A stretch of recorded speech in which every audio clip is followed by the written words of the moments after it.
Remember this portion of the story of God as it is written in the book we love, Exodus chapter 32, verses 7 through 14. From the Inclusive Bible Translation, Yahweh said to Moses, "Go down now. These people whom you led out of Egypt have corrupted themselves. In such a short time, they have turned from the way I have given them and made themselves a molten calf. Then they worshipped it and sacrificed to it, saying, 'Israel, here is your God who brought you up from the land of Egypt.' Yahweh then said to Moses, 'I look at these people, how stubborn they are. Now leave me to myself, so that my anger may pour out on them and destroy them. But you, I'll make a great nation.' Then Moses soothed the face of Yahweh, his God. 'But why, my God, should you let your wrath pour out on these people whom you delivered from Egypt with great might, with a strong hand? Why should the Egyptians say, their God intended to destroy them all along, to kill them in the mountains, to erase them from the earth? Turn back on your rage. Reconsider the disaster you intended for your people. Do not forget Sarah and Abraham, Rebekah and Isaac and Leah, and Rachel and Jacob, your chosen ones, to whom you promised, I will make your descendants as numerous as the stars in the sky. I will give to you all this land which I have promised. I will give it to your descendants, and they will enjoy its inheritance forever.'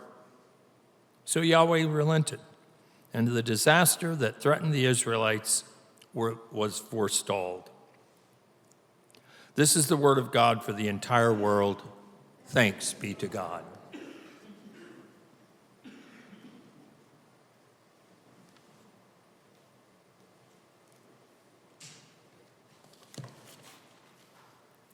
Good morning, friends.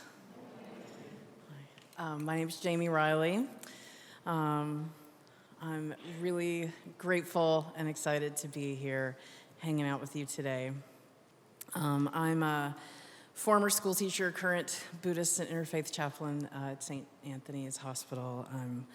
But some of you may know me for my most important job, which is I'm Jeff's dad, the little white therapy dog who's usually with me. So, we read today this passage in Exodus from the Inclusive Translation. I was hoping for something a little light, easy breezy, but no. The liturgical calendar I received, we got this. It's time for this story today. And my first reaction was, what in the unhinged brimstone is this? But I love a challenge, and this is straight out of the Torah. Of course, I love all the wisdom we can gain from the traditions, but part of the Jewish rabbinical tradition is wrestling with text, wrestling with problems, wrestling with challenges, finding the wisdom and finding the truth that is there. And there is a lot of wisdom and truth that we can find in this narrative today. If you are looking at all the angles, you're making the effort, you're pushing the dirt up, and we're growing in wisdom, right? And that is an important part of improving our own wisdom and our understanding of all different kinds of narratives.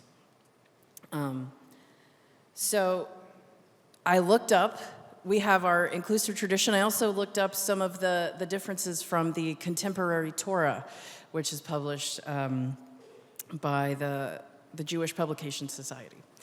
And in the story, in the inclusive tradition, God calls the Israelites stubborn.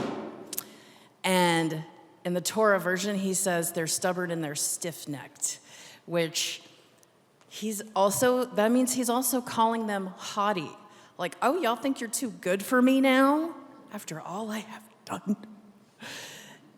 This is a narrative in which, God is fallible. He's jealous, much like the famously fussy gods of Olympus, who spent a lot of time being jealous and angry and things like that. God he wants credit for what he did. These are my people. He's kind of giving, toxic possessive boyfriend a little bit. He's like, no, I want them to do what I want them to do because I did this and I did this. And so, let's talk about Moses. At the beginning of this narrative, Moses and Yahweh are up on this mountain where they've been for weeks and weeks together. This mountain is known as Mount Sinai. In present day, Sinai Peninsula in Egypt, it's the Arabic name for it is Jabal Musa, which just means Mountain of Moses, because it's currently in Egypt. And God and Moses have been cultivating their relationship with each other. And God and Moses, one of my colleagues, who is a Jewish chaplain and rabbinical scholar, he has described the relationship between God and Moses as a pair of bickering old ladies. They really have a lot of cultivation and history together. They're close, God and Moses. And Moses decides, all right, I'm going to go out on a limb here, and I'm going to take a risk, and I'm going to speak truth, and I'm going to speak reason into this power that could be an unstoppable power. At this point in the narrative, God has already gotten so mad at everybody that they did, wipe everybody out. So Moses knows that this is something that Yahweh is capable of and might actually do again, because it already happened. So Moses is like, okay, I'm going to take a risk. God has offered Moses privilege and said, well, I'll spare you, but I'm so mad at them. Okay? But Moses chooses solidarity over privilege. Moses says, remember those who you love, who we love, our kinfolk. Come on, take a minute. Moses is not afraid to go there with this seemingly unstoppable power. Moses rolls up his sleeves and he says, okay, the library is open, girl. I'm gonna tell you about it. Okay? Much like the great Latrice Royale, Moses said, good God, get a grip, God. He really needs God to pause and think. And he is choosing to intercede. He knows that intercession is going to be necessary here. And he needs to do it from the love of his people and to remind the unstoppable power that is Yahweh of the importance of the love of his people. God, you're thinking and you're acting and you're reacting from anger right now. But I want you to pause and I want you to remember your love. That's what we need, to pause and remember your love. He reminds Yahweh how powerful Yahweh is. You with your mighty hand have done all these things. Yes, you're so powerful, and yes, we know that.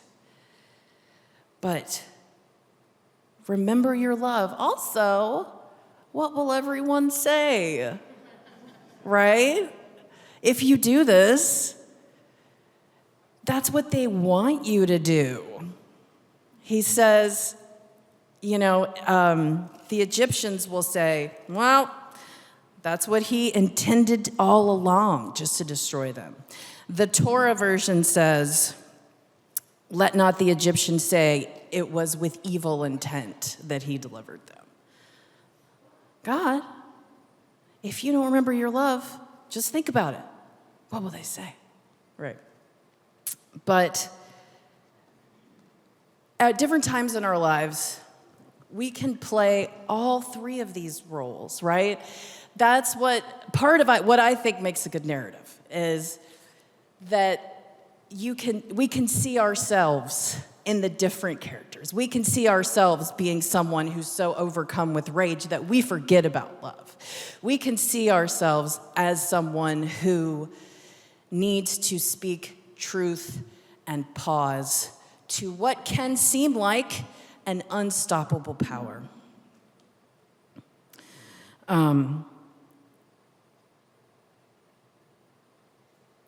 Reverend Ben told me that our own Reverend Andy, even in the back of the police car, said to the chief of police, he said, "What's your limit?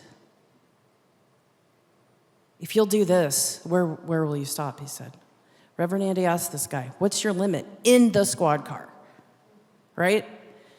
He's giving pause to an unseemingly stoppable power.